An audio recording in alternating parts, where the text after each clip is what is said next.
Hello बच्चों। तो आज हम लोग का टॉपिक है करड़ी वाला टॉपिक, रूट वाला टॉपिक। रूट में नंबर आते हैं तो उसका वैल्यू क्या होता है ना। चलिए इसको हम शुरू करते हैं। देखिए सबसे पहले रूट में जो वैल्यू है 3 को लेते हैं।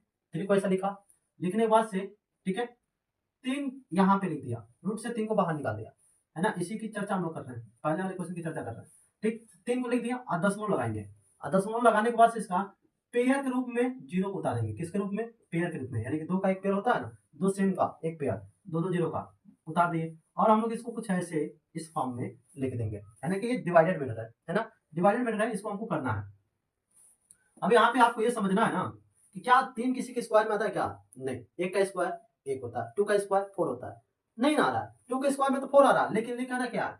3 लेके आना है। इससे भाग हमेशा हम भाग करते हैं ना, भाग करते हैं तो भाग में क्या पाते हैं? हमेशा कम आता है, कम वाले को लिखते हैं, लेकिन अधिक वाले को नहीं लिखते हैं। तो इसे स्क्वायर के रूप में लिखना है। तो 1 का स्क्वायर, मान लो यहाँ पे 1 का स्क्वायर 1 हो गया, 2 का स्क्वायर 4 हो गया, 3 का स्क्वायर 9 हो गया, 4 का स्क्वायर 16 हो गया। ऐसे आ रहा है कि नहीं आ रहा? आ रहा है ना। तो अगर 2 का स्क्वायर करेंगे तो 4 आ जाएगा, 4 तो लिखना नहीं है, हमको 3 लिखना है। 3 नहीं आ रहा है, किसका स्क्वायर लिख देंगे? 1 का।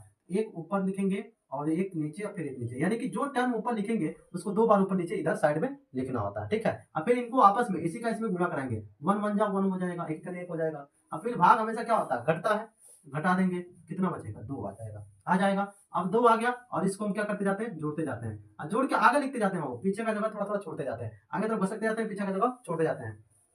ठीक है, अब क्या करेंगे? अब क्या करेंगे? अब इन दोनों को यहाँ पे हम क्या कर देंगे? उतार देंगे, क्योंकि एक साथ उतरेगा दो उतरेगा ना, पेड़ लगाने के मतलब उतरेगा, जोड़े के रूप में उतरेगा, है ना। अब क्या करना है? 200 लेके आना है। तो यहाँ पे कोई ऐसा अंक रखो, यहाँ पे कोई ऐसा अंक रखो जिसका इन्हीं दोनों में रख के गुणा कराने पे आंसर 200 आ जाए। अगर यहाँ पे मान लो 2 रखते हैं, 2 को यहाँ पे रखेंगे, यहाँ पे भी तो रखेंगे, आगे यहाँ रख दिए तो यहाँ पे भी तो एगो रखेंगे, यानी जिसको रखते हैं ना उसको 2 बार इधर रखते हैं और 1 बार ऊपर रखते हैं। ठीक है, तो अगर 2 रखते हैं तो 2 दूना 4, 2 दूना 4 44 से हो रहा है, आएगा क्या? नहीं आएगा।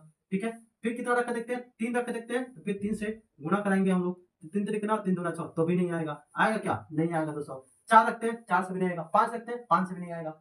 6 रखते हैं, 6 देख लो। अगर आप देखो यहाँ से पॉइंट शुरू हो रहा है तो पॉइंट लगाइए देंगे।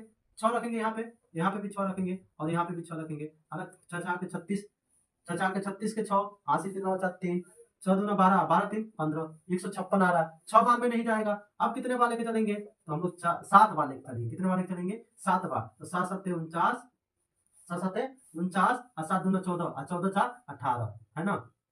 189 7 बार में आ जा रहा है। ठीक है, अब इसको घटा देंगे, इसको हम क्या कर देंगे? घटा देंगे, है ना। तो यहाँ से हो जाएगा हमारा 1 और यहाँ से हो जाएगा 1, कट गया। अब इसको क्या करेंगे? आपस में जोड़ लेंगे। 7 7 14 के 4 और 2 और 1 क्या हो जाएगा? 3 34 हो जाएगा। फिर यहाँ से डबल जीरो क्या कर देंगे? उतार देंगे। डबल जीरो क्या कर देंगे? उतार देंगे। ठीक है, और जब उतार देंगे तो 1100 हो गया। अब यहाँ पे जो